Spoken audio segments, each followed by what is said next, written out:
Hello everyone, welcome back to Mashi's Life YouTube channel. ඉතින් හුඟ කාලෙකින් මගේ busy life එකත් manage කරගෙන ඔන්න මම ඔයාලට vlog එකක් අරගෙන ආවා.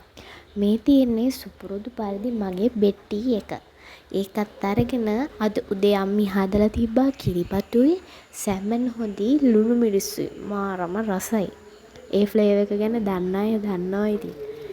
උදේ නැගිටලා පිරිත් ටිකක් අහලා තමයි මං අද දවසේ වැඩ පටන් ගත්තේ. හරියටම මේ අවුරුදු දවසට කලින් දවසේ. ඒ කියන්නේ 13 වෙනිදා.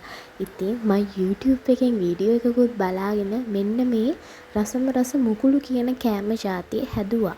මං ඒකෙත් vlog එකක් ඔයාලට අරන් එන්න බලාපොරොත්තු වෙනවා. ඉස්සරහට බලමු ඉතින්. ඔයාලට පේනවද මේ ඉක්මනට මං තමයි මකුණු දැල් කඩන්නේ. ගෙදර ඉතින් ලස්සන කරගන්නත් එපා. අලුත් අවුරුද්දට කලින් නේද පිරිසිදු කරගන්න එපා. ඉතින් මම මේක ඉවර කළා, ගේ මොප් කරලා ගෙදර කරන්න තියෙන වැඩ කටයුතු ටික ඔක්කොම කළා. ඊට පස්සේ ඉතින් මං ආසම චික් බිට්ස් එකත් එක්ක කෙසෙල් ගෙඩියක් කෑවා. මේ චික් බිට්ස් නම් මෝරම රසයි. කාලම් බලන්නකෝ. ඊට පස්සේ මම ඕඩර් කරලා තිබ්බ දරස් එකෙන් මගේ පැක් දෙකත් ඇවිල්ලා තිබ්බා.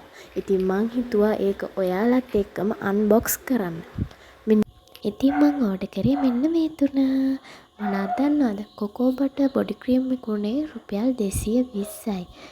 ඊවා වොෂ් ප්‍රීමියර් එක උනේ රුපියල් 420යි. මේ ඉයර්බඩ්ස් දෙක රුපියල් 556ක් වගේ චූටි ගානකට තමයි ගත්තේ. ඉතින් ඩිනර් එකත් අරගෙන මම ගියා දොයි යන්න. එහෙනම් අදට මම ගිහිල්ලා එන්නම්. අමතක නොකර මාව subscribe කරන් යන්න. bye bye.